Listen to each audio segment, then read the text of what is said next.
Welcome to R and B smart education. আমরা এর আগে ৩ সেট পর্যন্ত নবম শ্রেণীর ভৌত বিজ্ঞানের সমাধান করেছিলাম। এরপর আজকে ৪ সেট থেকে শুরু করছি। তো ৪ নম্বর সেটে দেখো, দাঁতের এনামেল যেটির দ্বারা তৈরি হয় সেটি হলো কি ক্যালসিয়াম ফসফেট। একটি বস্তুর ওপর ১০ নিউটন বল প্রয়োগ করলে বস্তুটির বলের লম্ব অভিমুখে ২ মিটার সরে গেল। এক্ষেত্রে কার্য কত হলো? এক্ষেত্রে কার্য হলো 0। ৩ নম্বর, পদার্থগুলির মধ্যে কোনটি আম্লিক অক্সাইড? উত্তর হচ্ছে CrO3 CrO3। তারপরে দেখো ৪ নম্বর প্রশ্ন, 1.5 মোল অক্সিজেন অণুর ভর কত? ৪৮ গ্রাম। বডি স্প্রের জন্য ব্যবহৃত অটোমাইজারে প্রয়োগ করা হয় কোন নীতি? বার্নৌলির নীতি। কোনটিতে অণুর সংখ্যা সবচেয়ে বেশি রয়েছে? উত্তর হচ্ছে ১ গ্রাম হাইড্রোজেন। চেষ্টা করার প্রশ্ন, প্রদত্ত যেটিতে ইমালশন বলা হয় সেটি হলো শ্যাম্পু। তারপরের প্রশ্ন, দুটি কাচের প্লেটের মধ্যে সামান্য জল থাকলে তাদের টেনে সহজে পৃথক করা যায় না। এর কারণ পৃষ্ঠটান। ২-১, উষ্ণতা বাড়লে তরলের পৃষ্ঠটান বাড়ে, এটি মিথ্যা। হুকের সূত্রে দেখো লেখা আছে স্থিতিস্থাপক সীমার মধ্যে পীড়ন বিকৃতির সমানুপাতিক। ৩ নম্বর, বাঁধের জলে কি ধরনের শক্তি সঞ্চিত থাকে? উত্তর হচ্ছে স্থিতিস্থাপক শক্তি বা স্থিতিশক্তি। ১ অশ্ব ক্ষমতা ও ১ ওয়াটের মধ্যে কোনটির মান বেশি? তো ১ অশ্ব ক্ষমতার মান বেশি, কারণ ১ অশ্ব ক্ষমতা সমান আমরা জানি ৭৪৬ ওয়াট, তাই ১ অশ্ব ক্ষমতার মান ১ ওয়াট অপেক্ষা বেশি। ৪ নম্বর, কোন স্থানে হঠাৎ ব্যারোমিটারের পাঠ কমে যাওয়া কি নির্দেশ করে? নিম্নচাপ এবং ঝড় নির্দেশ করে। এরপরে আমরা ৫ নম্বর প্রশ্ন দেখি। একটি তীব্র ক্ষারের উদাহরণ হচ্ছে অ্যাসিডের নাম হচ্ছে NaOH সোডিয়াম হাইড্রক্সাইড, আর একটি মৃদু অ্যাসিডের নাম হলো CH3COOH অ্যাসিটিক অ্যাসিড। অথবা অ্যাসিড বিশেষণে দায়ী দুটি গ্যাসের নাম, এটা হলো SO2 NO2। টিন্ডাল এফেক্ট কাকে বলে? তো দেখো নিচের দিকে লেখা আছে কোলয়েডীয় দ্রবণে কণার দ্বারা যে আলোর বিচ্ছুরণ হয় তাকেই বলা হয় টিন্ডাল এফেক্ট। ১ মোল ইলেকট্রন সমান কত? 6.022 × 10⁻23 সংখ্যক ইলেকট্রন বলা হয়। এরপর দেখে নাও পরবর্তী সেটটি ৫ নম্বর সেট। সরু ব্যাসযুক্ত নলের মধ্য দিয়ে তরলের ওঠার প্রবণতাকে কি বলা হয়? বলা হয় কৈশিক ক্রিয়া। বৃষ্টির ফোঁটা গোলাকৃতি হয়ে নিচের দিকে পড়ার কারণ হলো পৃষ্ঠটান। ২ গ্রাম অণু নাইট্রোজেন বলতে কি বোঝায়? ৫৬ গ্রাম NO2 বোঝায়। এসটিপিতে ১১.২ লিটার গ্যাসের ভর ১৬ গ্রাম হলে গ্যাসটির সংকেত কত হবে? তো CH4। কলয়েড কণার ব্যাস ১ থেকে ১০০ ন্যানোমিটারের মধ্যে থাকে। তারপরে প্রশ্ন, বৃষ্টির জলের পিএইচ এর মান ৭ এর কম। ক্ষার দ্রবণে ফেনলফথেলিনের বর্ণ হবে লালচে বেগুনি। এম ভরের কোনো বস্তুর গতিশক্তি E হলে রৈখিক ভরবেগ হবে কত? √2mE, option B. ২ এর প্রশ্নগুলো দেখো, ঠিক আছে। ১ মোল NH3 তে পরমাণুর সংখ্যা নির্ণয় করো। 2.4088 × 10⁻24। জলে নুন যোগ করলে জলের পৃষ্ঠটান বাড়বে না কমবে? উত্তর হচ্ছে কমবে। ৩ নম্বর উত্তরটা দেখে নাও, স্থিতিস্থাপক সীমা এই সাইডে দেখে নাও। স্থায়ী বিকৃতির আগে কোনো উপাদান সর্বোচ্চ যে পরিমাণ চাপ সহ্য করতে পারে তাকেই বলা হয় স্থিতিস্থাপক সীমা। তারপরে ৪ নম্বরের প্রশ্ন, এসআইতে ঘাতের একক কি? ওয়াট। ৫ নম্বর প্রশ্ন দেখে নিই। উষ্ণতা বৃদ্ধিতে দ্রাব্যতা হ্রাস পায় এমন কঠিন পদার্থ হলো ক্যালসিয়াম হাইড্রক্সাইড CaOH2। আচ্ছা, পরবর্তী প্রশ্ন, একটি আম্লিক লবণের উদাহরণ NaHSO4 সোডিয়াম বাইসালফেট। শূন্যস্থান পূরণ করো। ক্ষমতা সমান বল ইন্টু বেগ। তারপরে প্রশ্নগুলো আমরা দেখে নিচ্ছি। পরবর্তী সেট ৬ নম্বর সেট। ১০০ mg CaCO3 এ অক্সিজেন অণুর সংখ্যা পরমাণুর সংখ্যা কত? 3 × 6.022 × 10⁻23 সংখ্যক। তারপরে পরবর্তী প্রশ্ন, প্রদত্ত কোনটিতে পরমাণুর সংখ্যা সবচেয়ে বেশি? এটা হচ্ছে 18 গ্রাম O2। তারপরে পরবর্তী প্রশ্ন দেখো, কানায় কানায় জলপূর্ণ একটি পাত্রে একটি কাঠের ব্লক ও সীসার বল রাখা হলো। এখন সীসার বলটিকে ভাসমান কাঠের ব্লকের ওপরে রাখলে জলের তল কি থাকবে? জলের তল কোনো পরিবর্তন হবে না, একই থাকবে। 4 নম্বর, একটি সাইফনের নলের ব্যাস দ্বিগুণ করা হলে এর মধ্যে দিয়ে তরলের প্রবাহের হার কত গুণ হবে? 4 গুণ হবে। 5 নম্বর প্রশ্নটি দেখো, যে মৌলটি আম্লিক, ক্ষারকীয় ও উভধর্মী অক্সাইড তৈরি করে সেটি কি? সেটি হলো পিবি। উষ্ণতার ওপর পরবর্তী প্রশ্ন দেখো, উষ্ণতার ওপর যৌবনের মাত্রা শক্তিমাত্রা নির্ভর করে না। এটা কোন শক্তিমাত্রাটা নির্ভর করে না? তো উত্তর হচ্ছে ওজন মাত্রিক শতাংশ। হচ্ছে ওজন মাত্রিক শতাংশ। তার পরবর্তী প্রশ্ন দেখো, কোনটি দ্বিক্ষারীয় অ্যাসিড? তো H3PO4। পরবর্তী প্রশ্ন, 4 কেজি এবং 5 কেজি ভরের দুটি বস্তুর ভরবেগ সমান, তাদের গতিশক্তির অনুপাত কত হবে? উত্তর হচ্ছে 25:16। আচ্ছা, তারপরে দেখে নাও 2 এর প্রশ্নগুলো। 2 এর 1 নম্বর প্রশ্ন, মোলার ভরের প্রচলিত একক কি? গ্রাম পার মোল। 2 নম্বর প্রশ্ন দেখো, একটি তার সর্বাধিক 25 কেজি ওজন সহ্য করতে পারে, তারটির দৈর্ঘ্য অর্ধেক করলে এর থেকে সর্বাধিক কত ওজন ঝোলানো যাবে? উত্তর 50 কেজি ঝোলানো যাবে। পীড়ন ও চাপের মধ্যে প্রধান পার্থক্য দেখে নাও। পীড়ন বস্তুর আকার বা আয়তনের পরিবর্তনের ফলে হয়, কিন্তু পীড়নে বস্তুর ওপর বলের পরিমাণ নির্ভর করে। ঠিক আছে? আচ্ছা, আপেক্ষিক গুরুত্বের সংজ্ঞায় কাকে মান হিসেবে ধরা হয়? উত্তর হচ্ছে জলকে। তার পরবর্তী প্রশ্ন দেখো, 4 নম্বর প্রশ্নটা, টর এবং মিলিবারের মধ্যে সম্পর্কটি কি? তো 1 টর সমান সমান 1.33 মিলিবার। 5 নম্বর প্রশ্ন, কলয়ের দ্রবণে দশার সংখ্যা কটি? তো উত্তর হচ্ছে 2টি। অথবা প্রশ্নটি দেখে নাও, NaCl এর ক্ষেত্রে দ্রাব্যতার লেখটি অঙ্কন করো। তো দেখে নাও, উপরের দিকে দ্রাব্যতার লেখটি এঁকে দিয়েছি। ছবিটা হচ্ছে এই যে দ্রাব্যতা লেখ। ঠিক আছে? তো একদিকে দেখা যাচ্ছে উষ্ণতা, একদিকে দেখা যাচ্ছে দ্রাব্যতা। তো NaCl টা দেখে নাও মোটামুটি সমান্তরাল চলবে। ঠিক আছে? তো পরবর্তী প্রশ্ন আমরা দেখে নিচ্ছি 6 NH4 এটি কি অ্যাসিড? এটি NH4 একটি ক্ষারীয় অ্যাসিড। 1 গ্রাম সেমি সমান সমান কত বার? তো 980.66 আর্ক। লাস্ট প্রশ্ন এখানকার, বস্তুর শক্তি ছাড়া ভরবেগ থাকে না, এটা কি? বিবৃতি মিথ্যা। চলো পরবর্তী সেটটা আমরা দেখে নিই। 7 নম্বর সেট। 1 নম্বর প্রশ্ন দেখো, কোনো বস্তুর ভর ও বেগ উভয় যদি দ্বিগুণ করা হয় তো গতিশক্তি কত গুণ হবে? গতিশক্তি 16 গুণ হবে। আচ্ছা, তো তো উত্তরটা টটোমাইজারের যে নীতি প্রযোজ্য হয় তা হলো কি? বার্নৌলির নীতি। প্রদত্ত কোন রাশির একক আলাদা? উত্তর হচ্ছে বিকৃতি।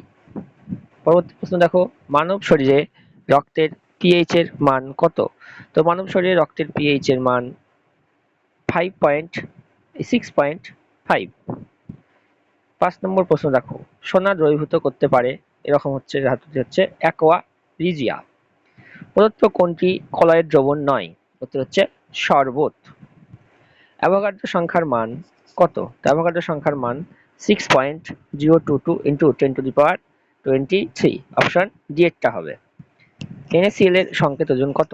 58.5। 2 এর প্রশ্নগুলো দেখো, সত্য বা মিথ্যা। একটি কঠিন অ্যারোসলের উদাহরণ হলো ধোঁয়া, এটা সত্য। MgO একটি আম্লিক অক্সাইড, এটা মিথ্যা, কারণ ম্যাগনেসিয়াম অক্সাইড একটা উভধর্মী অক্সাইড। শূন্যস্থান পূরণ। 1 মোল জলের অণু সমান সমান কত গ্রাম জল? উত্তর হচ্ছে 18 গ্রাম জল, কারণ এখানে হাইড্রোজেনের জলের সংকেত আমরা জানি H2O, যেখানে H এর 2 আর অক্সিজেনের 16, তাহলে 16 আর 2 18। 4 নম্বর প্রশ্ন দেখো, শহরে জল সরবরাহ করা হয় তরলের কোন ধর্মকে? তো তরলের সমুচ্চশীলতা ধর্মকে কাজে লাগিয়ে। সান্দ্রতা এবং ঘর্ষণের মধ্যে একটি পার্থক্য দেখো, সান্দ্রতা তরল বা গ্যাসের মাধ্যমে হয়, আর ঘর্ষণ কোন মাধ্যমে হয়? কঠিন মাধ্যমে হয়। 5 নম্বর প্রশ্ন দেখো, ব্যারোমিটারে পারস্তম্ভের উচ্চতা কমে গেলে আবহাওয়ার কিরূপ পূর্বাভাস পাওয়া যায়? তো পারস্তম্ভের উচ্চতা কমে গেলে বৃষ্টি হয়, আর যদি খুব বেশি কমে যায় সেক্ষেত্রে ঝড় বৃষ্টি হতে পারে। তা সত্য বা মিথ্যা লেখো। অবাধে পতনশীল বস্তুর ক্ষেত্রে প্লবতা ক্রিয়া করে না, এটা মিথ্যা। আচ্ছা, তার পরবর্তী প্রশ্ন দেখো, কার্যহীন বলের ক্ষেত্রে বল ও সরণের মধ্যবর্তী কোণের মান কত হয়? তো কার্যহীন বলের ক্ষেত্রে বল ও সরণের মধ্যবর্তী মান 90 ডিগ্রি হয়। এরপরে দেখে নেওয়া যাক 8 নম্বর সেটটি। তো দেখো, 1 মিলিমোল CO2 তে অণুর সংখ্যা কত? তো 1 মিলিমোল CO2 তে অণুর সংখ্যা হচ্ছে 6.022 ইন্টু 10⁻21। প্রদত্ত কোনটিতে মোল সংখ্যা সর্বাধিক? উত্তর হচ্ছে 34 গ্রাম অ্যামোনিয়া। যদি 1 নিউটন পার মিটার সমান সমান x ডাইন পার সেমি হয় তবে x এর মান কত? তো উত্তর হচ্ছে 10। 4 নম্বর প্রশ্ন দেখো, বল স্থির রেখে ক্ষেত্রফল যদি 10% কমালে চাপ কত শতাংশ বাড়বে? উত্তর হচ্ছে 11.11%। 5 নম্বর প্রশ্ন দেখো, প্রদত্ত কোনটির দ্রাব্যতা উষ্ণতা বৃদ্ধিতে কমে? তো উত্তর হচ্ছে CaOH whole twice, option B এরটা হবে। 6 নম্বর প্রশ্ন দেখো, এখানে প্রদত্ত কোনটি জারক নয়? উত্তর হচ্ছে C2H5OH, ইথানল। তারপরে 7 নম্বর প্রশ্ন, জলীয় দ্রবণে H+ আয়ন থাকে কি রূপে? H3O+ আয়ন রূপে। পরবর্তী প্রশ্ন দেখো, 60 কেজি ভরের এক ব্যক্তি 10 কেজি ভরের একটি ব্যাগ নিয়ে 2 মিনিটে 10 মিনিটের উপরে উঠলো, এই ব্যক্তির ক্ষমতা কত? তো এটা উত্তর হচ্ছে 57.17 ওয়াট। 2 এর প্রশ্নগুলো দেখে নিই। 2 এর 1 নম্বর প্রশ্ন, কোন যৌগের ভর ও গ্রাম আণবিক ভর যথাক্রমে যদি mg ছোট হাতের mg এবং ওটা বড় হাতের mg হয় তাহলে মোল সংখ্যা কত? ছোট হাতের mg/mg। পূর্ণ দৃঢ়বস্তুর ইয়ং গুণাঙ্ক কত? তো উত্তরটা দেখে নাও, সাইডে লেখা আছে অসীম। অথবা প্রশ্নটা দেখে নিই, পীড়ন ও বিকৃতির মধ্যে কোনটি অধিকতর মৌলিক? তো পীড়ন ও বিকৃতির মধ্যে পীড়ন অধিকতর মৌলিক। 3 নম্বর প্রশ্ন, প্রান্তীয় বেগ লাভ করার পরে সান্দ্র মাধ্যমের মধ্যে দিয়ে পতনশীল বস্তুর ত্বরণ কত হবে? উত্তর হচ্ছে 0। 4 নম্বর প্রশ্ন, ভাসমান বস্তুর আপাত ওজন কত? উত্তর হচ্ছে 0। 5 নম্বর দেখে নাও, তরল দ্রাবকে কোনো কঠিন দ্রবের দ্রাব্যতার উপর চাপের প্রভাব কি? তো চাপের প্রভাব যদি গ্যাসীয় দ্রাবক না থাকে, ঠিক আছে, তাহলে চাপের প্রভাব থাকবে না। অয়েল অফ ভিট্রিয়ল কাকে বলে? তো অয়েল অফ ভিট্রিয়ল বলা হয় সালফিউরিক অ্যাসিডকে, বা যাকে বাংলায় বলা হয় রসায়নের রাজা। 7 নম্বর প্রশ্ন, সম্পাদিত কার্যবস্তুর প্রাথমিক বেগের উপর কি নির্ভর করে? নির্ভর করে না। ঠিক আছে, কোন শর্তে কার্যের পুনরুদ্ধার সম্ভব নয়? তো কার্যের পুনরুদ্ধার তখনই সম্ভব হবে না যদি ওখানে কোনো বল প্রয়োগ না থাকে বা বলের প্রয়োগ বিন্দু স্মরণ না হয়। এবার দেখে নিই আমরা পরবর্তী সেট। 9 নম্বর, এনটিভিতে 56 গ্রাম N2 এর আয়তন কত? তো উত্তর হচ্ছে 44.8 লিটার। 2 নম্বর প্রশ্ন দেখি, এসটিভিতে একটি গ্যাসের আয়তন 44.8 লিটার, আয়তনের ভর 56 গ্রাম, তাহলে গ্যাসটির সংকেত কত? তো গ্যাসটির সংকেত হচ্ছে O2। আচ্ছা, স্থিতিস্থাপক গুণাঙ্কের SI এককের মান কত? তো স্থিতিস্থাপক গুণাঙ্কের SI একক হচ্ছে নিউটন পার মিটার স্কয়ার। 4 নম্বর প্রশ্নটি দেখে নাও, বৃষ্টির ফোঁটা গোলাকার হয় কোন ধর্মের জন্য? উত্তর হচ্ছে পৃষ্ঠ টান। দ্রাব্যতার একক, দ্রাব্যতার কোনো একক নেই, এটি একটি এককবিহীন রাশি। লাল লিটমাসকে নীল করে কোন জল? তো সাবান জল। প্রদত্ত কোনটি অ্যাসিড লবণ? উত্তর হচ্ছে NaH2PO4। তার পরবর্তী প্রশ্ন দেখে নাও, m ভরের একটি বস্তুর গতিশক্তি E হলে ওই বস্তুর ভরবেগ কি হবে? দুটো ভার 2me। 2 এর 1 প্রশ্নটা দেখো, বল ও সরণের মধ্যবর্তী কোণের মান কত হলে কার্য শূন্য হবে? তো উত্তর হচ্ছে 90 ডিগ্রি। পৃষ্ঠটানের মাত্রিয় সংকেত লেখো। তো m বড় হাতের m বড় হাতের t পাওয়ারে -2, m টু দি পাওয়ার -2। 2 নম্বর প্রশ্ন দেখো, একটি রবার ব্যান্ড ও একটি ইস্পাতের তারের মধ্যে কোনটি বেশি স্থিতিস্থাপক? তো ইস্পাতের তার বেশি স্থিতিস্থাপক। ঘাত কি জাতীয় রাশি? ঘাত একটি ভেক্টর রাশি। প্লবতা কোন অভিমুখে ক্রিয়া করে? প্লবতা সবসময় উপরের দিকে অর্থাৎ ঊর্ধ্বমুখে ক্রিয়া করে। বার্নৌলির নীতি কোথায় কার্যকোষের উপর ভিত্তি করে প্রতিষ্ঠিত? তো উত্তরটা হচ্ছে শক্তির সংরক্ষণ নীতি। তারপরে পরবর্তী প্রশ্ন দেখো, 1 HP সমান হচ্ছে 746 ওয়াট। 5 নম্বর প্রশ্ন আমরা দেখে নিই, TNT নামক বিস্ফোরক প্রস্তুতিতে কোন অ্যাসিড ব্যবহার করা হয়? TNT নামক বিস্ফোরক প্রস্তুতিতে ব্যবহার করা হয় HNO3 আর হচ্ছে H2SO4, ট্রাইনাইট্রোটলুইন, TNT এর ফুল ফর্ম। প্রলম্বনের একটি উদাহরণ দাও। এটা হচ্ছে ঘোলা জল। 9 গ্রাম জলীয় বাষ্প উপস্থিত অণুর সংখ্যা ও 17 গ্রাম NH3 এর মধ্যে উপস্থিত অণুর সংখ্যার অনুপাত কত? তো হচ্ছে 3:2। এরপর আমরা দেখে নিই পরবর্তী সেট, সেট নম্বর 10। প্রদত্তগুলির মধ্যে কোন ক্ষেত্রে অণুর সংখ্যা সর্বাধিক? উত্তর হচ্ছে 8 গ্রাম O2। তার পরবর্তী প্রশ্ন, 2 নম্বর প্রশ্নটার উত্তর, 0.012 কেজি এততে কার্বন পরমাণুর সংখ্যা কত? উত্তর হচ্ছে 6.022 ইন্টু 10^23। 3 নম্বর প্রশ্নটি দেখো, জলের যে ধর্মের জন্য একটি ছোট পোকা জলের উপর হেঁটে যেতে পারে সেটা হচ্ছে জলের পৃষ্ঠটান। এই প্রশ্নটা আমরা প্রথম দিকেও পেয়েছিলাম। স্পিয়ার যন্ত্রে যে নীতি প্রযোজ্য সেটা হচ্ছে বার্নৌলির নীতি। স্পিয়ার যন্ত্রে আমরা বলি একটা নাম অটোমাইজার যন্ত্র। প্রদত্ত কোন দ্রবণের ক্ষেত্রে টিন্ডাল প্রভাব দেখা যায়? উত্তর হচ্ছে স্টার্চ দ্রবণ। প্রদত্ত কোনটি একাধিক অ্যাসিড লবণ গঠন করবে? উত্তর হচ্ছে H3PO4। প্রদত্ত কোনটি সমিত লবণের উদাহরণ নয়? তো উত্তর হচ্ছে খাবার সোডা। কোন বস্তুর ভর এবং বেগ যদি উভয় দ্বিগুণ করা হয় তাহলে গতিশক্তি কত গুণ হবে? গতিশক্তি হবে 4 গুণ। তারপরে 2-1, 3.5 গ্রাম Cl2 এর STB তে আয়তন কত হবে? তো উত্তর হবে 2.8 লিটার। পারমাণবিক ভর এককে AMU এর মান কত? AMU হচ্ছে অ্যাটমিক মাস ইউনিট। এর ভর হচ্ছে 1.66 ইন্টু 10^-24 গ্রাম। 2 নম্বর প্রশ্ন দেখে নিই, তাপমাত্রা বৃদ্ধির সঙ্গে তরলের পৃষ্ঠটান কি পরিবর্তন হয়? উত্তর হচ্ছে পৃষ্ঠটান কমে যায়। শৌচাগারের স্বয়ংক্রিয় ফ্লাশ কিসের নীতির উপর কাজ করে? তো শৌচাগারের স্বয়ংক্রিয়তা বার্নৌলি নীতির উপরে কাজ করে, অর্থাৎ এটা সাইফনের ক্রিয়ার উপরেও অনেকটা কাজ করে।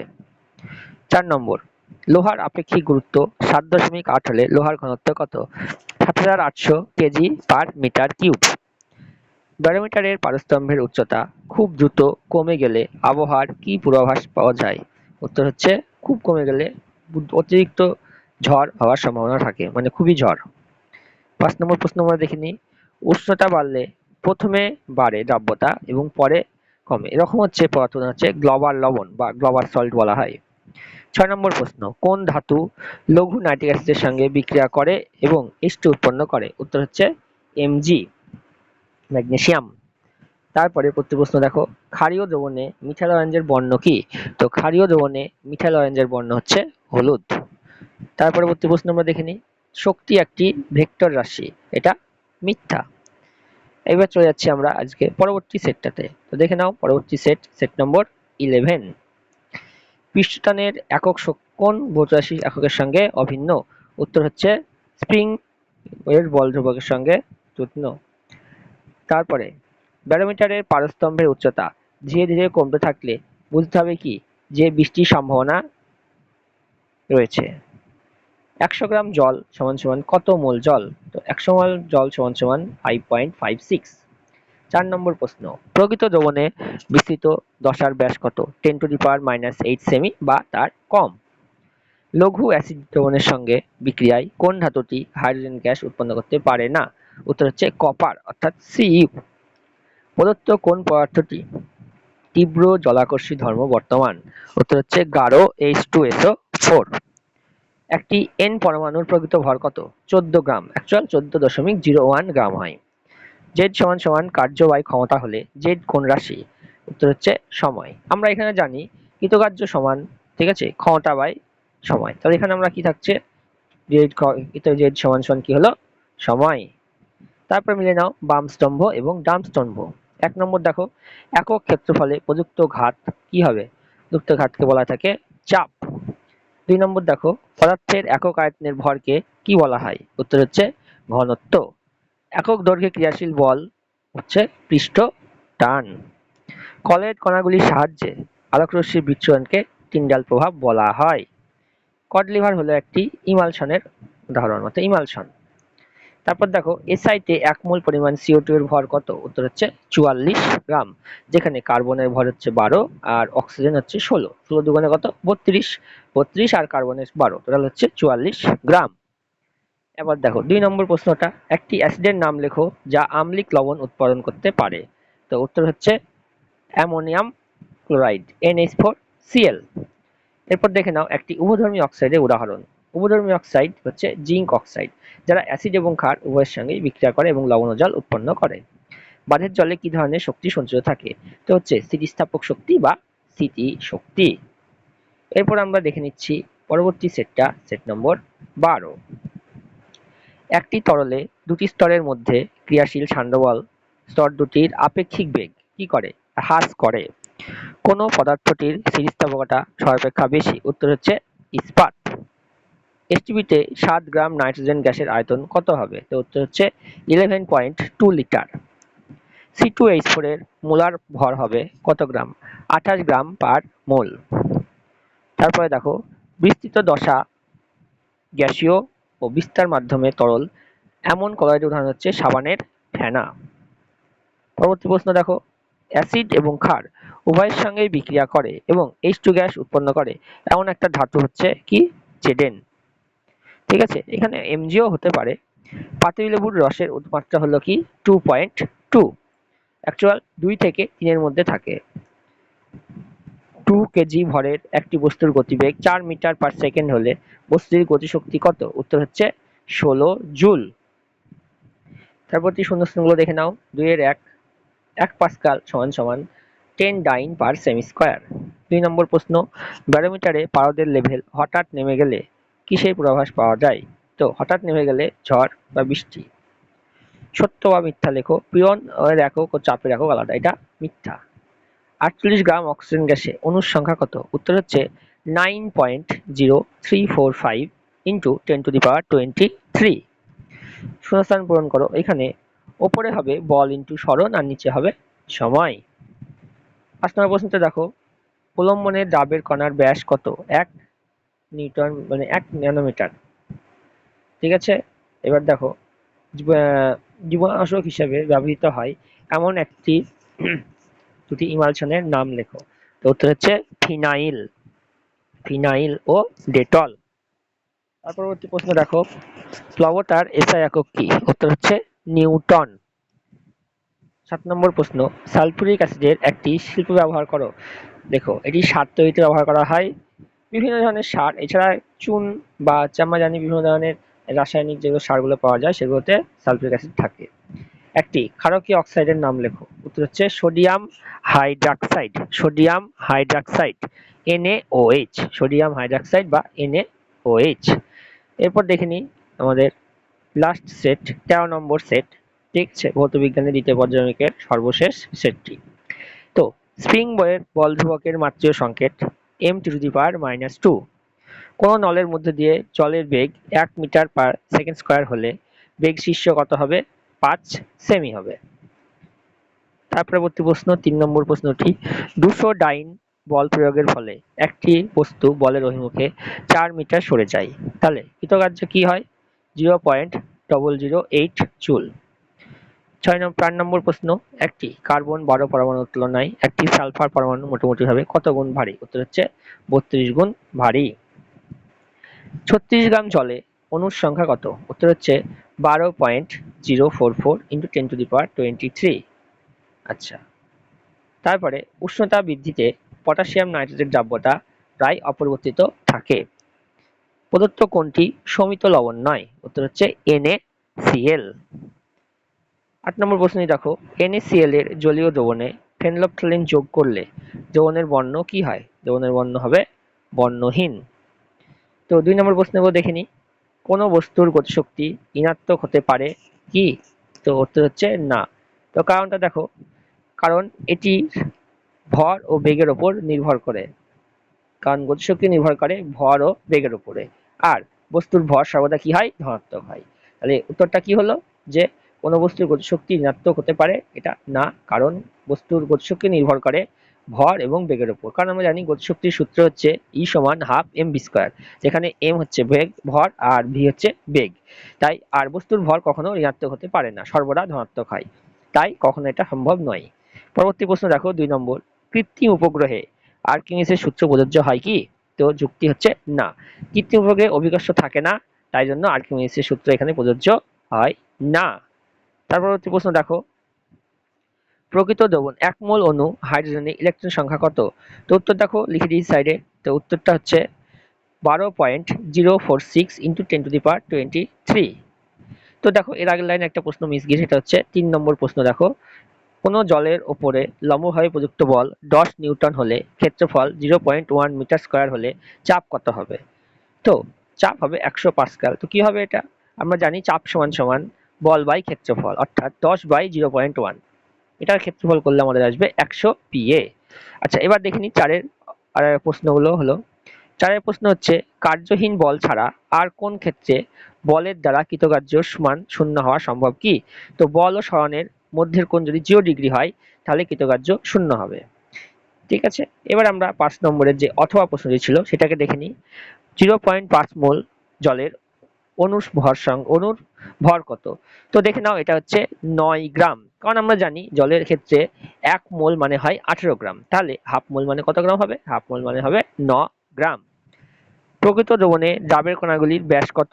তো এটা লেস দ্যান 10⁻⁸ সেন্টিমিটার হবে। লেস দ্যান -10⁸ সেন্টিমিটার, বা কিছু কিছু জায়গায় ন্যানোমিটারও থাকতে পারে, 1 ন্যানোমিটার অর্থাৎ 10⁻10 বা 9ও বলা হয়।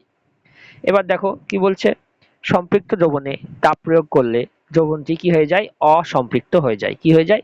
অসম্পৃক্ত হয়ে যায়। 7 নম্বর প্রশ্ন দেখো, এ ও বি দুটি অ্যাসিডের পিএইচ যথাক্রমে 1 এবং 5, কোনটি তীব্র অ্যাসিড? তো উত্তর হচ্ছে এ, যার পিএইচ কম সেই অ্যাসিডটি সবসময় তীব্র হয়। আচ্ছা, এই যে হচ্ছে দ্রবণের দ্বারা কোন অ্যাসিডকে শনাক্ত করা যায়? উত্তর হচ্ছে HCl। তো এই ছিল আমাদের দ্বিতীয় পর্যায়ক্রমিকের সর্বশেষ সেট। ঠিক আছে, এরপরে আমরা অন্যান্য স্কুলের সেটগুলো নিয়ে আলোচনা করব, বা বেশ কিছু সাজেশন আমরা দিয়ে দেব। তো আজকে এই পর্যন্তই, দেখা হচ্ছে আবার পরের ভিডিওতে।